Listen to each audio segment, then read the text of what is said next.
오직 10명 중 1명만이 역사적 저점이라 판단하고 과감히 서울에서 내 집 마련을 하게 된 겁니다. 그렇다면 내 집 마련 계획을 미뤘던 6명은 20년이 훌쩍 지난 현재 지금 어디서 무얼 하고 살고 있을까요? 그런데 98년 6월 전국 주택 매매 전세가의 하락폭이 둔화됩니다. 어느 정도 급매물이 소진되면서 주택 가격이 저점을 통과했다라는 인식이 대두되면서 부동산 하락 추세가 소강 상태에 들어가게 됩니다. 그러나 이미 서울은 97년 대비 매매가가 14.9% 하락, 전세가는 26.9% 하락, 전국 아파트 매매가와 전세가 평균 하락률인 11.3%와 19.1%에 비해서 상당한 기록이었죠. 98년 6월 말 임대인과 임차인의 전세금 분쟁이 점점 증가. 이런 일도 있었지만은 98년 7월 서울 일부 지역과 분당, 일산 등의 경우 20, 30평대 중소형 아파트를 중심으로 급매물 거래가 활기를 보이면서 회복세에 접어들게 됩니다. 이때 서울 강남 지역의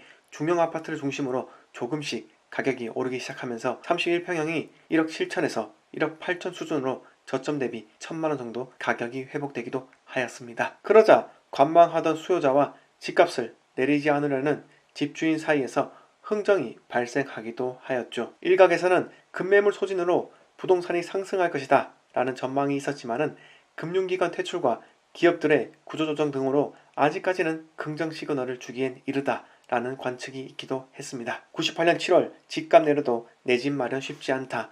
집값은 내렸으나 소득 수준이 10% 하락하였기 때문에 여전히 2020년 현재와 같이 서울에서 내 집 마련은 어려운 일이었습니다. 98년 8월 전국 아파트값 일제히 오름세, 특히 전세가의 경우 분당과 일산 등 신도시 일부 지역에서는 폭등세 현상까지 빚어지고 있다. 이때도 이제 바닥이다, 대세 상승할 것이다 라는 상승론자와 실업률이 높아진다, 지하실로 가봐야 정신 차리냐 라는 하락론자 간 팽팽한 맞대결이 펼쳐져 사회적으로 혼돈의 시기였습니다. 98년 9월 IMF 한파로 결혼 연기, 이별 커플 늘어, 이렇게 혼돈의 케이오스 시대인데도 불구하고 집값은 점점 상승하고 있었죠. 회색 도시에 활력을 불어일으키고 있는데 98년 9월 주택 매매 가격이 한 달 만에 하락세로 반전하게 됩니다. 외환위기 후유증이 아직 가시지를 않았던 것이죠. 98년 10월 국제통화기금 IMF 체제 이후 10개월이 넘었습니다. 이 시기에는 10명 중 6명이 내 집 마련 계획을 1년 이상 미룬 것으로 조사가 되었습니다. 그러나 10명 중 3명은 시세보다 1,000만원에서 1,500만원 하락하면 바로 사겠다 라는 사람들이었습니다. 오직 10명 중 1명만이 역사적 저점이라 판단하고 과감히 서울에서 내 집 마련을 하게 된 겁니다. 그렇다면 내 집 마련 계획을 미뤘던 6명은 20년이 훌쩍 지난 현재 지금 어디서 무얼 하고 살고 있을까요? 98년 11월 집값, 전세값 모두 하락, 전국 아파트값 0.3% 하락, 서울은 0.7% 하락, 광역시는 0.3% 하락. 98년 12월 한 경제연구소의 보고서에 따르면 IMF 1년 경과한 시점에서 우리 국민 생활 수준은 12년 후퇴하여 80년대 중반 수준으로 되돌아간 것이다. 소득 감소, 자산 처분, 자산 가격 하락, 실질 부채 증가로 이어지는 자산 디플레이의 악순환이 빈곤층을 넘어서 중산층의 붕괴까지 재촉하고 있었습니다. IMF 체제하에서 1998년부터 지난 1년간 대한민국 전 국민은 절치부심하는 마음으로 세계 무대에서 다시 일어서겠다고 맹세를 하였고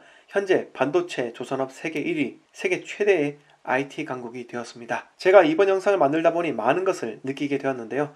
98년도 그 시절을 견뎌내면서 국가 면적은 세계 107위, 인구는 28위이지만 GDP 1조 7,208억으로 세계 12위 경제대국이 되도록 일조하신 선배님들께 감사하다는 말씀 드리고 싶습니다. 그로부터 1년이 넘는 시간이 흘렀고 2000년 4월 아파트 매매가, 전세가 가격 차이가 상당히 줄어 서울에서 5천만원 투자하면 아파트 2채를 확보할 수 있다. 서울에서는 전세 물건이 귀하다 보니 전세가 오름세가 집값 상승으로 이어지면서 시세 차익을 기대할 수 있다 라는 뉴스가 나오게 됩니다. 그 이후 서울 부동산 가격 어떻게 변해왔을까요? 그건 여러분들이 저보다 잘 아실 거로 생각이 듭니다. 이번 시간은 98년도 외환위기 당시 1, 2년간의 부동산 경기 변화를 그때 그 시절 신문 기사를 통해 여러분들께 이야기 드렸습니다. 그때도 위기였고 20년을 훌쩍 넘은 지금 또 위기입니다. 그러나 대한민국은 세계적인 저력이 있습니다. 20여 년 전 외환위기 당시 부동산 경기가